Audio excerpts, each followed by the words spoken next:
Hi, ನಾನು ಕಾವ್ಯ. ಬನ್ನಿ guys, ಇವತ್ತು 5 ನಿಮಿಷದಲ್ಲಿ ನಿಂಬೆಹಣ್ಣಿನ ಚಿತ್ರಾನ್ನ ಹೇಗೆ ಮಾಡೋದು ಅಂತ ನೋಡೋಣ. ತುಂಬಾ ಚೆನ್ನಾಗಿರುತ್ತೆ, ತುಂಬಾ ಟೇಸ್ಟಿಯಾಗಿರುತ್ತೆ. ನೀವು ಕೂಡ ಮನೇಲಿ ಟ್ರೈ ಮಾಡಿ ಗೈಸ್. ಫಸ್ಟ್ ನಾನು ಇಲ್ಲಿಗೆ ಸ್ವಲ್ಪ ಮೆಣಸಿನ್ಕಾಯಿನ ಹೆಚ್ಚಿಟ್ಕೊಂಡಿದ್ದೀನಿ, ಒಂದು 7-8. ಆಮೇಲೆ ಒಂದು 4 ಬೆಳ್ಳುಳ್ಳಿನ ಸುಲ್ಕೊಂಡು ಅದನ್ನು ಹೆಚ್ಚಿಟ್ಕೊಂಡಿದ್ದೀನಿ ಸಣ್ಣದಾಗಿ. ಆಮೇಲೆ ಸ್ವಲ್ಪ ಕೊತ್ತಂಬರಿ, ಸ್ವಲ್ಪ ಆಮೇಲೆ ಒಂದು 5-6 ಈರುಳ್ಳಿ ಹೆಚ್ಚಿಟ್ಕೊಂಡಿದ್ದೀನಿ, ಯಾಕಂದರೆ ನಮ್ಮ ಮನೇಲಿ ಜಾಸ್ತಿ ಜನ ಇದ್ದಾರೆ, ಸೊ ಅದಕ್ಕೆ. ಆಮೇಲೆ ನಿಂಬೆಹಣ್ಣು ತೊಗೊಂಡಿದ್ದೀನಿ, 4 ತೊಗೊಂಡಿದ್ದೀನಿ, ಬಟ್ 4 ಹಾಕಲ್ಲ, 2 ಹಾಕ್ತೀನಿ. ಯಾಕಂದರೆ ನಮ್ಮನೆ ನಿಂಬೆಹಣ್ಣು ಇತ್ತಲ್ವಾ, ಅದನ್ನೇ ತೋರಿಸ್ದೆ, ನಮ್ಮನೆ ಗಿಡದ್ದು ಆ್ಯಕ್ಚುಲಿ ಅದು, ಅದಕ್ಕೆ ತೋರಿಸಿದ್ದು ನಿಮಗೆ 4. ಆಮೇಲೆ ಒಂದು ಬಾಣಲೆ ಇಟ್ಕೊಂಡಿದ್ದೀನಿ, ಅದಕ್ಕೆ ಸ್ವಲ್ಪ ಎಣ್ಣೆ ಹಾಕ್ಕೊಂಡು ಅದಕ್ಕೊಂದು ಸ್ವಲ್ಪ ಸಾಸಿವೆ, ಒಂದು ಸ್ವಲ್ಪ ಜೀರಿಗೆನ ಹಾಕ್ಕೊಂಡಿದ್ದೀನಿ. ಹಾಕ್ಕೊಂಡು ಸಾಸಿವೆ ಜೀರಿಗೆ ಸ್ವಲ್ಪ ಸಿಡ್ದಾದ್ಮೇಲೆ ಸ್ವಲ್ಪ ಕಡಲೆಬೇಳೆನ ಹಾಕ್ಕೊಳ್ತಾ ಇದ್ದೀನಿ.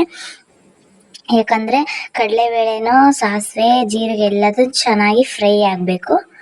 ಅದನ್ನೆಲ್ಲ ಆಮೇಲೆ ಸ್ವಲ್ಪ ಕಡಲೆಬೇಳೆ ಹಾಕ್ಕೊಳ್ತಾ ಇದ್ದೀನಿ. ಆಮೇಲೆ ಸ್ವಲ್ಪ ಉದ್ದಿನ ಬೇಳೆನ ಹಾಕ್ಕೊಳ್ತಾ ಇದ್ದೀನಿ. ಹಾಕ್ಕೊಂಡು ಚೆನ್ನಾಗಿ ಅದನ್ನು ಸ್ವಲ್ಪ ಬ್ರೌನ್ ಕಲರ್ ಬರೋವರೆಗೂ ಕೂಡ ಚೆನ್ನಾಗಿ ತಿರುಗಿಸ್ಕೊಂತ ಹಾಗೆ ತಿರ್ಗಾಡಿಸ್ತಾ ಇರಬೇಕು. ಅದು ಇಲ್ಲಾಂದ್ರೆ ಹಂಗೆ ಬಿಟ್ಬಿಟ್ರೆ ಸೀದೋಗುತ್ತೆ, ಚೆನ್ನಾಗಿ ತಿರುಗಿಸ್ಕೋಬೇಕು. ಆಮೇಲೆ ನಮ್ಮ ಮನೆಯಲ್ಲೇ ಬೆಳೆದಿದ್ದಂಥ ಕರ್ಬೇವಿನ ಸೊಪ್ಪೆ ಹಾಕ್ಕೊಂಡಿದ್ದೀನಿ. ಕರ್ಬೇವಿನ ಸೊಪ್ಪನ್ನ ಹಾಕ್ಕೊಂಡು ಸ್ವಲ್ಪ ಹಂಗೆ ತಿರುಗಿಸ್ಕೊತಾ ಇದ್ದೀನಿ. ಆಮೇಲೆ ಈರುಳ್ಳಿನ ಹಾಕ್ಕೊತಿದ್ದೀನಿ, ಆವಾಗಲೇ ಹೆಚ್ಚಿಟ್ಕೊಂಡಿದ್ದು ಈರುಳ್ಳಿ, ಮೆಣಸಿನ್ಕಾಯಿ, ಆಮೇಲೆ ಬೆಳ್ಳುಳ್ಳಿನ ಹಾಕ್ಕೊಂಡು ಚೆನ್ನಾಗಿ ತಿರುಗಿಸ್ಕೊಳ್ತಾ ಇದ್ದೀನಿ. ಈರುಳ್ಳಿ ಎಲ್ಲ ಚೆನ್ನಾಗಿ ಬೇಯಬೇಕು, ಈರುಳ್ಳಿ ಮೆಣಸಿನ್ಕಾಯಿ ಎಲ್ಲದು ಚೆನ್ನಾಗಿ ಬೇಯಬೇಕು. ಅದು ಫುಲ್ಲು ಬ್ರೌನ್ ಕಲರ್ ಬರಬೇಕು, ಬೆಂದು ಚೆನ್ನಾಗಿ ಬೇಯಬೇಕು ಅದು, ಇಲ್ಲಾಂದರೆ ಒಂಥರ ಹಸಿ ವಾಸನೆ ಹೊಡಿತಿರುತ್ತೆ. ಚೆನ್ನಾಗೆಲ್ಲ ಬೆಂದು ಆದಮೇಲೆ ನಾನು ಸ್ವಲ್ಪ ಉಪ್ಪು ಹಾಕ್ಕೊಳ್ತಾ ಇದ್ದೀನಿ. ನಾನು ರುಚಿಗೆ ಎಷ್ಟು ಬೇಕು ಅಷ್ಟನ್ನು ನೋಡಿ ಹಾಕ್ಕೊಳ್ತಾ ಇದ್ದೀನಿ. ಇಲ್ಲಿ 2 ಸ್ಪೂನ್ ನಾನು ಹಾಕ್ಕೊಂಡಿದ್ದೀನಿ. ಆಮೇಲೆ ಸಪ್ಪೆ ಆದರೆ ನಾನು ಹಾಕ್ಕೊಂಡು ತಿಂತೀನಿ, ನೀವು ನೋಡ್ಕೊಂಡು ಹಾಕ್ಕೊಳ್ಳಿ ಸ್ವಲ್ಪ. ಆಮೇಲೆ ಉಪ್ಪು ಹಾಕ್ಬಿಟ್ರೆ ಮತ್ತು ತಿನ್ನೋಕೆ ಕಷ್ಟ ಆಗುತ್ತೆ. ಆಮೇಲೆ ನಾನು ಸ್ವಲ್ಪ ಅರಿಶಿನ ಪುಡಿ ಹಾಕ್ಕೊತಿದ್ದೀನಿ ಟೇಸ್ಟಿಗೆ ಮತ್ತು ಕಲರಿಗೆ, ಎರಡಕ್ಕೂ ಕೂಡ. ನೀವು ಹಾಕ್ಕೊಂಡ್ರು ಹಾಕ್ಕೋಬೋದು, ಇಲ್ಲಾಂದರೆ ಸ್ಕಿಪ್ ಕೂಡ ಮಾಡ್ಬೋದು, ಆಪ್ಷನ್ ಅಷ್ಟೇ. ಅದನ್ನು ಅರಿಶಿನ ಪುಡಿ ಹಾಕ್ಕೊಳ್ಳೇಬೇಕು ಅನ್ನೋದೇನಿಲ್ಲ. ಕೆಲವರಿಗೆ ವೈಟೇ ಇಷ್ಟ ಆಗುತ್ತೆ, ಕೆಲವರಿಗೆ ಅರಿಶಿನ ಪುಡಿ ಹಾಕಿರೋದು ಇಷ್ಟ ಆಗುತ್ತೆ. ಸೊ ನನಗೆ ಅರಿಶಿನ ಪುಡಿ ಹಾಕಿರೋದು ಇಷ್ಟ, ಸೊ ಅದಕ್ಕೆ ಅರಿಶಿನ ಪುಡಿ ಹಾಕ್ಕೊಂಡಿದ್ದೀನಿ. ನೀವು ಆಮೇಲೆ ಅನ್ನ ಮಾಡಿಟ್ಕೊಂಡಿದ್ದೆ ಫಸ್ಟಿಗೆ, ಅದನ್ನು ಅನ್ನ ಹಾಕಿ ಈಗ ಹುಳಿ ಮಾಡಿಟ್ಕೊಂಡಿದ್ನಲ್ಲ ಅದಕ್ಕೆ ಅನ್ನ ಹಾಕಿ ಚೆನ್ನಾಗಿ ತಿರುಗಿಸ್ಕೋಬೇಕು.